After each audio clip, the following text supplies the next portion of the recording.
I cannot then believe in this concept of an anthropomorphic God who has the powers of interfering with these natural laws.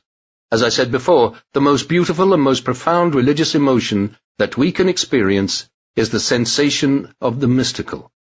And this mysticality is the power of all true science. Albert Einstein. From Peter A. Bucky, The Private Albert Einstein, Kansas City, Andrews and McBeal, 1992, page 86.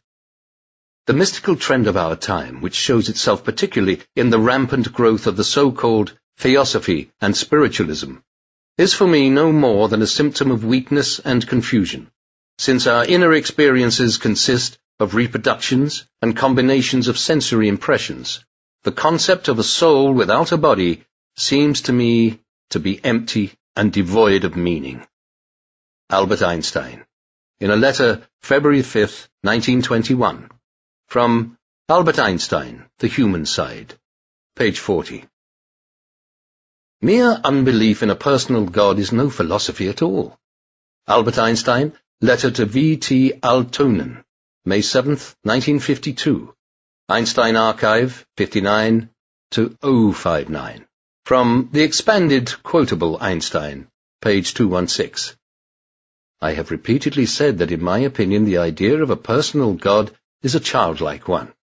You may call me an agnostic, but I do not share the crusading spirit of the professional atheist, whose fervour is mostly due to a painful act of liberation from the fetters of religious indoctrination received in youth. I prefer an attitude of humility, corresponding to the weakness of our intellectual understanding of nature and of our own being. Albert Einstein, to Guy H. Ranner, Jr., September 28, 1949. From Michael R. Gilmore, Einstein's God, Just What Did Einstein Believe About God? Skeptic, 1997, 5-64. For science can only ascertain what is, but not what should be, and outside of its domain value judgments of all kinds remain necessary. Religion, on the other hand, deals only with evaluations of human thought and action. It cannot justifiably speak of facts and relationships between facts. Albert Einstein, Out of My Later Years, page 25. In view of such harmony in the cosmos, which I, with my limited human mind, am able to recognize, there are yet people who say there is no God.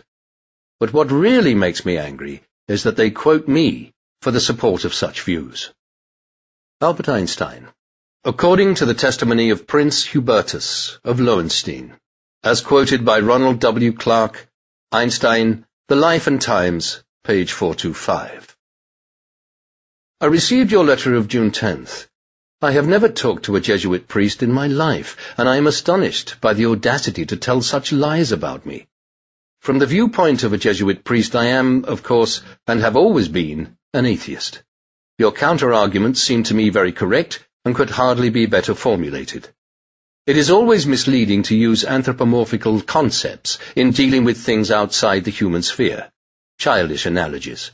We have to admire, in humility, the beautiful harmony of the structure of this world as far as we can grasp it.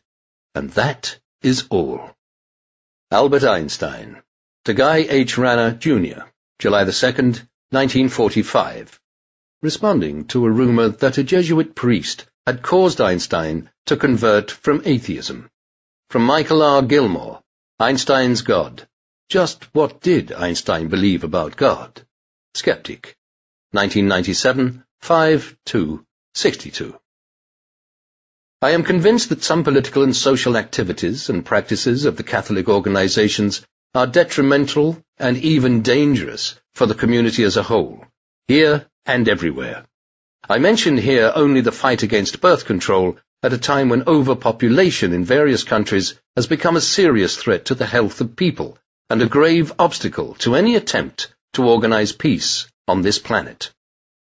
Albert Einstein, in a letter, 1954, from Paul Blanchard, American Freedom and Catholic Power, New Jersey, Greenwood Publishing, 1984, page 10. His, Einstein, was not a life of prayer and worship, yet he lived by a deep faith, a faith not capable of rational foundation. That there are laws of nature to be discovered, his lifelong pursuit was to discover them. His realism and his optimism are illuminated by his remark, "Subtle is the Lord, but malicious he is not. Raffineret ist der Gott, aber boshaft ist nicht."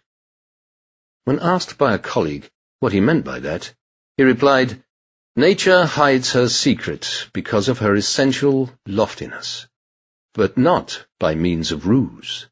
Die Natur verbiegt ich Germenes durch die Erhabenheit eines Wesens, aber nicht durch List." Abraham Pais. Subtle is the Lord, the Science and the Life of Albert Einstein. Oxford University Press, New York, 1982. However, Einstein's God was not the God of most other men. When he wrote of religion, as he often did in middle and later life, he tended to adopt the belief of Alice's Red Queen, that words mean what you want them to mean, and to clothe with different names what to more ordinary mortals, and to most Jews, looked like a variant of simple agnosticism. Replying in 1929 to a cabled inquiry from Rabbi Goldstein of New York, he said that he believed in Spinoza's God, who reveals himself in the harmony of all that exists, not in a God who concerns himself with the fate and actions of men. And it is claimed that years later, asked by Ben-Gurion whether he believed in God, even he, with his great formula about energy and mass, agreed that there must be something behind the energy. No doubt.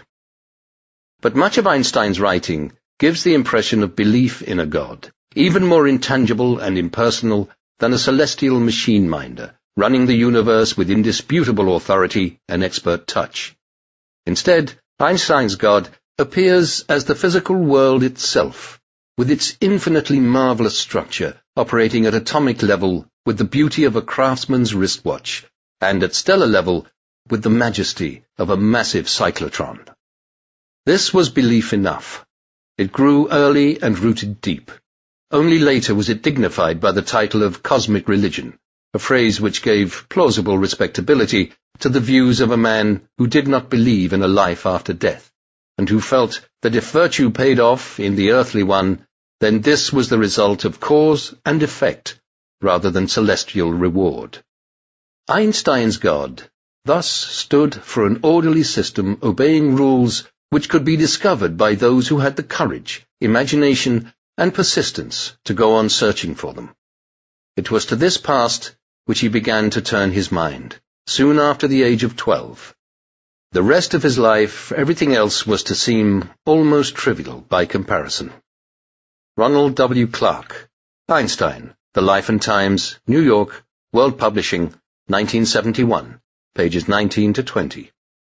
That a man can take pleasure in marching, in formation, to the strains of a band is enough to make me despise him. He has only been given his big brain by mistake. A backbone was all he needed. This plague spot of civilization ought to be abolished with all possible speed.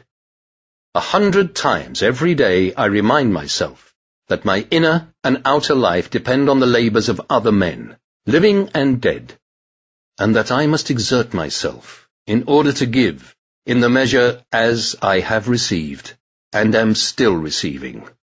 Albert Einstein.